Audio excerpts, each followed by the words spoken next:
오늘 읽어드릴 책은 한원채 저자의 1급 설계원 보위부 비밀요원의 자유인권민주주의를 향한 여정, 노예공화국 북조선 탈출입니다. 그럼 저자 소개해드리도록 하겠습니다. 한원채, 출생 1943년 한경남도 흥남시 회상구 역회상동, 주소 환경북도 길주군 영북구 68반, 직장 조선인민국 후방총국 길주파이프 연합기업소 설계원, 표창 국기훈장 2급 2개, 국기훈장 3급 3개. 목차는 1장 실현, 2장 탈출, 3장 만장, 4장 량강도, 5장 광령으로 진행됩니다. 1장 실현 읽어보도록 하겠습니다. 정치보위부 지하감방. 내가 중국 연길시 장백향 파출소에 연행된 것은 1999년 8월 11일 오전 10시경이다. 불시에 5명의 파출소 공원원들이 들이닥치더니 자기들의 신분증을 보이면서 나더러 신분증을 보자는 것이다. 나는 임시거류증을 보여주면서 태어나였다. 나의 임시거류증을 보던 공원원들은 한족말로 나에게 무엇이라고 말했다. 한족말을 모르는 나로서는 그들의 대화에 단 한마디도 대답할 수 없었다. 둘째 딸과 막내 아들도 함께 있으니 그 애들 역시 한족말을 한마디도 할 수 없었다. 우리가 조선 사람이라는 것을 즉석에서 판단한 공안들은 곧 우리를 억류하면서 자기들이 타고 온 공안 지프차에 밀어넣었다. 이리하여 우리 세 식구는 장백향 파출소에 억류되었고 나의 가족이 1998년 8월 1일 중국에 건너와서 지금까지 살아온 경위에 대하여 구체적으로 신문받았다. 그날따라 아내와 맏딸은 아침부터 시내에 일을 보러 나갔으므로 유행에도 공안에 잡히지 않았다. 나는 집에서 연행대 나오면서 공안들 모르게 재빨리 방금 공원원들이 우리를 붙잡아 가므로 곧 피신하라 라는 쪽지를 편지로 써서 잘 보이는 침대 중심에 놓았다. 우리가 연행된 직후 아내와 맏딸은 집에 와 보고 정황이 위태로움에 포착하고 즉시 집을 뛰쳐나가 객지에서 괴로운 마음을 안고 눈물을 삼키면서 여기저기 방랑생활을 시작하였다. 장백향 파출소는 장시간의 신문 끝에 그날 밤 자정이 지나서야 우리 셋을 연길감옥에 인계하였으며 연길감옥은 다음 날인 8월 12일 오후에 롱정시 국경 변방대로 호송하였다. 그날 20명 안팎의 조선 사람들이 연길감옥에서부터 호송되어 롱정 변방대에 수감되었다. 그들 대부분은 용정 변방대에서 2일간의 신문을 받은 후 눈물을 흘리면서 손목을 묶인 채 조선으로 실려 들어갔다. 나는 우리 아이들과 함께 룡정 변반대에서 여러 날 신문을 받으면서 구류되었고 8월 17일 나와 막내 아들을 포함하여 13명의 조선 사람들이 중국 공안차에 실려 조선 회령시 교도에 호송되었다. 이날 고마운 은인인 중국 국적 조선족에 의하여 나의 둘째 딸은 호송 도중 해방되어 눈물을 삼키면서 나와 이별하여 연길로 다시 돌아가게 되었다. 나는 막내 아들과 함께 양손에 수세를 감은 채 회령 국권경비대에 인계되었다. 회령시 국경경비대는 우리를 인계받자마자 범잡은 포수처럼 우쭐렁거리며 월경자로서 역적을 취급하였으며 짐승처럼 다루기 시작하였다. 회령시 국경경비대는 우리 일행 13명에 대한 신문을 끝내고 곧 회령시 정치보위부에 호송했다. 회령시 정치보위부는 탈북했다가 잡혀온 월경자들에게 엄격한 신문과 고문으로 취조하였으며 범죄 문건을 작성하기 시작했다. 이날 저녁이 되어 시정치보위부는 우리 월경자들을 또 다른 곳으로 옮기는 것이었다. 그들은 우리를 2명씩 짝을 지어 차례로 손목에 수세를 채우면서 이동 준비를 시켰다. 나는 인위적으로 순서를 조절하면서 막내 아들과 함께 수세를 받게 되었다. 시소위부는 우리들에게 수세를 잠근 후 대열지어서 어디론가 시내 중심 도로를 따라 도보하여 가는 것이었다. 나는 대열 속에서 걸으면서 아들에게 낮은 목소리로 가만가만 속삭였다. 애야, 이제 잠깐 뒤를 돌아다 보아라. 저기 보이는 산 중턱에 집들이 보이는 데가 바로 중국이다. 너는 어떤 기회를 노려서라도 꼭 탈출하여 다시 저기 두만강을 건너 어머니와 누나들을 찾아가거라. 덤비지 말고 꼭 타로 갔는데 성공하여라. 나는 이제부터 물 한 모금도 마시지 않을 것이다. 깜빵에서 무조건 단식하면서 10일 내로 죽겠으니 그리 알고 너만은 꼭 살아서 탈옥하거라. 비장한 결심을 말하면서 아들애의 손을 으스러지게 꼭 잡았다. 아들애는 부자지간의 마지막 이별을 방금 앞두고 걸으면서 생이별의 눈물을 끊임없이 흘렸다. 나도 또한 충혈된 눈시울을 감출 수 없었다. 나는 회령시 정치보위부 신문에서 이름, 거주지, 직장, 직위, 당별, 학력 및 경력, 가족 및 친척관계에 대하여 솔직하게 다 말하였다. 내가 거짓으로 진술했을 경우에는 진실이 확인될 때 가해지는 압력이 어떤 것인가를 너무나도 잘 알고 있었다. 그러나 나의 아들애는 첫 신문부터 출생지로부터 거주지, 이름, 친척관계에 이르기까지 모든 물음에 거짓 진술하였다. 나이도 줄이고 부모도 집도 없는 방랑아, 즉 지금 조선에서 흔히 볼 수 있는 꽃제비로 둔갑했던 것이다. 보이부 일꾼들이 우리 13명의 외경자들을 회령시내 도로를 따라 이동시키다가 중간에 대열을 정지시키더니 나와 황해남도 신천군에서 왔다는 36살 난 복실이라는 여성을 골라내더니 쌍지어 수세를 잠갔다. 그리고 나의 아들을 나에게서 갈라내어 복실이에게서 갈라낸 청년과 쌍지어 수세를 잠그는 것이었다. 나는 마지막으로 아들의 손을 다시 꽉 쥐었다. 놓으면서 조심하라는 말 한마디와 의미 있는 눈길로 아들과 이별하였다. 물론 이때 보이부 일꾼들이 나와 아들 사이의 관계를 모르고 있었다. 나는 복실이라는 아주머니와 함께 가던 길을 되돌아서 15이부 지하 감방에 감금되었다. 동범으로 함께 행동하던 대열은 어디로 데려갔는지 전혀 모르게 되었다. 회령시 보이부 감방은 보이부 건물 접수실 지하에 있었다. 첫 번째 감방이 남자용 감방이고 두 번째 감방이 여자 감방이었다. 내가 지하 감방에 들어갔을 때 감방 안에는 4명의 수감자가 있었다. 그들 모두가 중국 국경 외경자들이었다. 여자 감방에는 3명의 여자 외경자들이 들어있었다. 지하 감방은 너비 2m, 길이 3m쯤 됐다. 바닥에는 널판지를 깔았다. 세면은 콘크리트 벽체이고 전면에는 2cm의 철근을 10cm 간격으로 용접하여 고정하였다. 너비 50cm, 높이 80cm 정도 크기로 철창 출입문이 달려있다. 출입문 밖으로는 빗장을 걸고 자물쇠를 잠갔다. 철장 밖에 앞으로 2개의 감방을 나드는 짧은 복도가 있다. 복도 중간에 촉수 낮은 전등 하나를 밤낮으로 켜놓았으나 자주 정전되는 조건으로 깜방은 언제나 어두컴컴하였다. 바로 8월 17일 저녁, 이날부터 나의 깜방 생활 첫 시련이 시작됐다. 지금껏 나는 단 한 번도 구류장에 들어가 보지 못했다. 구류장 생활을 거친 사람들의 감옥 생활 체험담 같은 것조차 들어본 일이 없다. 처음으로 보이부 지하 감방에 갇히고 보니 앞이 캄캄하고 차가운 감방 공기가 온몸과 마음을 높은 압력으로 억누르는 감을 억제할 수 없었다. 운명의 종점이 바야흐로 면전에 다가오면 전신으로 느낄 수 있었다. 깜방 속에 갇힌 4명의 수인들 중 2명은 회령 사람이고 1명은 평양시 사람이었다. 또 1명은 랑강도 보천 사람으로 모두 살림살이를 일떠 세워보려고 중국에 건너갔다가 잡혀온 사람들이었다. 이들 모두는 거의가 이 지하 깜방에 1달부터 2달 넘게 갇혀있는 사정이라고 한다. 깜방 생활 규정에 의하면 수인들끼리는 호상 이야기를 하거나 범죄 내용을 알리거나 담배 피우는 일 등을 모두 삼가게 되었다. 하지만 감독이 없는 틈을 이용하여 서로 상대방에 대한 경력을 요해하며 의견 교환을 주는 등 호상 의사소통을 했다. 이들은 내가 신자로 들어오자 서로 호기심을 가지고 나에 대한 사연을 이것저것 물어보았다.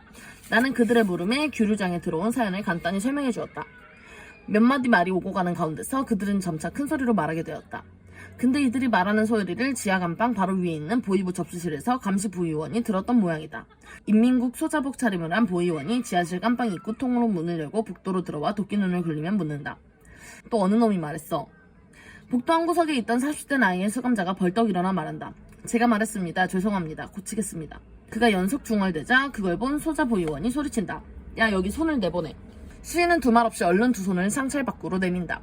소자는 자기 바지 호주머니에서 칼고리 줄을 꺼낸다. 칼고리 줄은 대략 50cm 정도 되는 쇠사슬 끈이다. 소자의 칼고리 줄 끝에는 자그마한 손칼이 걸려 있었다. 또 손톱깎이와 여러 개의 열쇠 뭉치가 매달려 있었다. 소자 보의원은 칼고리 줄을 휘둘리면서 상찰 밖으로 내민 수인의 두 손등을 여지없이 내리쳤다. 이 새끼 너에게 누가 말할 권리를 주었어? 그는 인정사정 없이 막무가내로 수인의 앙상한 두 손을 후려쳤다. 수인은 아픔을 못 견디어 신음을 낸다. 그의 손등은 잠깐 사이에 피투성이가 되었다. 애처로운 신음은 깜빵 안의 감정을 싸늘하게 냉각시켰다. 한참 동안이나 칼고리 줄로 죄수 손등을 후려치던 소자 보의원은 자기도 힘이 빠졌는지 때리기를 중지하고 이제 다시 한번 말하는 놈은 손목대기를 잘라버리겠다라고 중얼거리면서 지하 감방 출입문을 열고 나갔다. 내가 회령시 정치보이부 지하 감방에 들어가 1시간도 채 되기 전에 목격한 이 자그마한 사건은 나로 하여금 공포와 절감을 느끼게 했다. 이 일로 인하여 그날 저녁은 감시보위원의 권한에 의해 저녁 식사 공급이 중지되었다. 나는 그때까지만 해도 중국에서 잘 먹고 지낸 덕에 백가죽 밑에 기름층이 두터웠으므로 배고픈 감은 있었으나 견디기 어려운 정도는 아니었다. 모진 고뇌와 번뇌로 머리가 무거울 뿐 먹고 싶은 생각이 전혀 없었다. 금방 맞아든 수인은 고통과 분노로 치를 떤다. 개새끼, 두고 보자. 내가 출감하는 날에는 너 같은 것은 귀신도 몰래 없애 치울 테다. 그는 피가 흐르는 손등을 휴지로 계속 닦으며 속썩인다. 우리는 서로 말소리가 밖으로 나가지 않게 입속말로 오랫도록 하고 싶은 말, 듣고 싶은 이야기를 나누었다. 밤 10시가 되어 취침 시간이다. 수인들은 한 명씩 일어나서 감방 구석에 들여놓은 똥오줌 받아내는 양철 들통의 대소변을 보게 된다. 뚜껑도 없는 들통에서 풍기는 오줌똥 악취는 좁은 감방 안에 공기를 몹시도 자극한다. 허나 별다른 방도가 없다. 5명의 깜빵객들은 아치 풍기는 썩은 공기로 숨쉬며 8월의 무더운 밤에 감방 널마루 바닥에서 옷 입은 그대로 귀를 베고 누워 잠을 청한다. 다음날 아침 5시가 되자 밤새 경비 근무를 섰던 정치보위부 지도원이 복도에 들어와서 기상하라고 고하된다. 기상하자마자 제일 젊은 청년 하나가 선뜻 일어나더니 악취나는 용변기 들통을 들고 살창가로 나선다. 보이지도원은 쇠쌍찰 출입문 자물쇠를 벗기고 살창문을 열어준다. 청년은 비운 용변기를 들고 깜빵 안에 다시 들어와 그것을 제자리에 놓는다. 그리고 자기 바지 후주머니에서 한 줌이나 되는 담배꽁초를 집어냈다. 변소에 가서 용변기를 쏟을 때 변속한 바닥에 떨어진 담배꽁초를 모조리 주워온 것이다. 수인들은 제가끔 그 담배꽁초를 털어서 다시 새로운 담배를 만들어 몇 대씩 가지고 있다가 기회를 보아 피우는 게 낙이다. 물론 담배는 감시원이 보이지 않을 때 흔적 없이 가만히 피워야 한다. 담배 피운 흔적이 발각되는 경우에는 무서운 형벌이 가해지기 때문이다. 아침 7시가 훨씬 지나자 아침 식사를 공급한다. 아침밥이라는 것이 보이원 합숙식당에서 한 것인데 모두가 옥수수 가마치였다. 땅땅한 옥수수 마른 가마치를 사발식기 안에 담고 그 속에 시래기죽을 한 대 퍼 담아서 각자에게 한 그릇씩 나눠준다. 밥도 양이 매우 적어 죄수들은 모두 영양실조에 걸려 뼈만 앙상하게 드러나고 햇빛을 보지 못한 새하얀 얼굴은 검은 수육송에 묻혀 보기조차 매우 스산하였다. 마파람에 개눈 감추듯 몇 번 후루룩하니 아침 식사가 다 끝났다. 나는 감방에서 처음 받아보는 식사인지라 서운한 감정을 누르면서 남들처럼 몇 번 시래기 국물에 섞은 가마치밥을 훌훌 마셨다. 꼿꼿한 마른 옥수수 가마치는 채 펴지지 않아 모래알 같은 감각이 느껴지면서 도무지 목구멍으로 넘어가질 않는다. 두세 모금 마시다가 목구멍 안으로 넘기기가 어려워서 그대로 퇴식하려 하였다. 그런데 이때 옆에 앉은 죄수가 제꺽 손을 내밀어 사발을 빼앗아 쥐더니 단숨에 쭉 들이마셨다. 그러고는 나한테 잘 먹었노라고 가볍게 인사까지 하는 것이다. 오랜 깜빵 생활로 야윌 대로 야위고 허기진 배를 달랠 수 없어 하는 그 고생스러운 심정을 아침 식사 형편을 통하여 충분히 엿볼 수 있었다. 아침 9시가 되자 정치보위원 하나가 오더니 나를 불러 그의 사무실로 데리고 갔다. 나에 대한 회령시 정치보위부 취조가 시작된 것이다. 보이지도원은 사복 차림에 허리에는 권총을 차고 있었다. 나는 수세를 두 손목에 찬 상태로 보위원 앞에 서 있다. 야 이 새끼야, 너 왜 중국에 갔댔어? 보위원은 처음부터 드살이 셌다. 나를 당장 잡아먹을상 싶었다. 쌍욕을 마구 퍼부으며 달려드는 꼴에 나는 처음부터 그자의 옹굴진 악음에 위압되어 아무 말도 못하고 서 있기만 하였다. 그는 우선 나의 길을 눌러놓고 자기의 위세를 높이고 그 무언가 받아내려는 심삼이었다. 예, 사는 게 너무 구차해요. 돈이나 몇 푼 벌 수 있을까 하여 중국에 갔댔습니다. 이 미련한 놈아, 너 같은 게 어떻게 돈을 번다고 중국에 가는가 말이야. 중국에 가면 돈이 허공에서 막 떨어지는 줄 알아? 다른 목적이 있어서 간 거 아니야? 그 다른 목적을 정확히 말하란 말이야. 그는 처음부터 그 어떤 정치적 목적을 정탐하려는 기색이었다. 지도원 동지, 사실은 저의 처가 금년 초봄에 중국에 해삼 2kg를 사가지고 장사 떠난 것이 7월이 다 지났는데도 돌아오지 않기에 생활 형편이 말이 아니지 자식들도 굶고 있지 하여 마지못해 처를 찾아 길을 떠났다가 이 꼴이 됐습니다. 중국에 누가 있어? 화룡 서성양의 사촌 처남이 한 분 있습니다. 나를 신문하던 보위지도원은 여기까지 이야기하다가 담배 한 대를 붙여불더니 밖으로 나갔다. 잠시 후 그는 손에 자그마한 나무 몽둥이를 하나 쥐고 들어와서 제자리에 앉는다. 한참 동안 나를 쏘아보던 그자는 자리에서 일어나더니 욕설과 함께 다그친다. 야 이 새끼야, 솔직히 말해라. 다 알고 묻는데 왜 거짓말을 해? 그렇게 말하면 나의 아랫도리를 발로 마구 차며 행패를 부린다. 나는 처음으로 구타당했다. 내가 신음을 내자 또 주먹으로 뒷밤을 엇바꿔가며 강탈을 들이댄다. 내가 두 팔꿈치로 얼굴을 가리면서 그자의 주먹 강탈을 피하려고 하자 이번에는 금방 가지고 온 몽둥이로 몸의 아무 부위나 관계하지 않고 마구 두들겨 패는 것이다. 나는 불의에 가해지는 예상치 않았던 매질 앞에서 어쩔 바를 모르고 이리저리 몸을 돌리며 피하려고 했으나 수세찬 몸이다 보니 두들겨주는 대로 맞는 수밖에. 다른 방도가 없었다. 한참이나 발길질과 몽둥이를 채 휘둘러대던 보이지도원은 행패를 중지하더니 위험있게 말하는 것이다. 솔직히 다시 말해봐. 네가 언제 월경했으며 월경 목적이 무엇이며 건너가서 누구를 만났으며 특히 남조선 안기부 놈들을 만났거나 그들의 지시를 받은 것을 하나도 빠짐없이 다 말하란 말이야. 우리는 이미 우리의 비밀 통로를 통하여 너의 모든 행동의 자료를 다 통보받았고 그의 근거에 솔직히 다 말하기 전에는 소생할 수 없다는 것을 똑똑히 알란 말이다. 보이지도원은 으스대면서 당장이라도 잡아먹을 상을 하면서 호령한다. 나는 첫 매질에 기가 꺾이고 온몸이 쑤셔나가는 것을 간신히 참으면서 똑똑한 정신으로 말했다. 지난해 8월 1일 도강하였습니다. 중국 화령시 서성향에 있는 사촌 처남집을 찾아서 그를 만난 외에는 그 누구도 만난 일이 없습니다. 그래, 처남은 뭐라는 사람인가? 서성향에서 농사합니다. 처남은 폭부 대수수로 크게 일도 못해 처남의 처가 농사일을 거의 다 도맡아 수행하는 편입니다. 처남 집에는 또 누가 있는가? 처남 부부간과 두 딸이 있습니다. 큰딸은 20살인데 연변대학에 다니며 18살짜리 작은 딸은 중학교를 갓 졸업하고 부모와 함께 농사일을 하고 있습니다. 보위원은 처남네 형편에 대해 이것저것 물어보다가 또 그 동네에서 어떤 인물들과 만났는가를 여러 번 캐물었다. 아무와도 만난 일이 없다고 하자 다음에는 중국 어떤 곳에 다녀보았는가, 다른 도시나 지방이 다닌 일이 있는가를 따져 묻는다. 나는 서성향 외에는 그 어떤 곳도 간 일이 없다고 완고하게 대답했다. 동네 사람도 그 누구 하나 만나지 않고 숨어 있었다고 고집스레 반복 대답했다. 한참 동안이나 나에게 매를 안기면서 들볶아대며 공포 분위기를 조성하다가 그 분위기가 약간 완화될 때 그의 책상에 놓인 전화벨 소리가 요란하게 울렸다. 그는 전화를 받더니 냉큼 일어나서 나의 두 손에 채워져 있던 수세 한쪽을 풀어 사무실 라제타 전기 배관에 채워놓는다. 수세 한쪽은 나의 손목에 잠겨있고 다른 한쪽은 난방 배관에 잠겨있으므로 나는 그 위치에서 다른 데도 움직일 수 없게 되었다. 그러고는 나를 보고 잘 생각해서 솔직히 진술하라고 말하고는 밖으로 나가버린다. 보이원 사무실에 홀로 남은 나는 조용히 지난 1년간 나의 생활을 회고해보았다. 오늘은 여기까지 읽을 건데요. 한원채 저자의 노예공화국 북조선 탈출.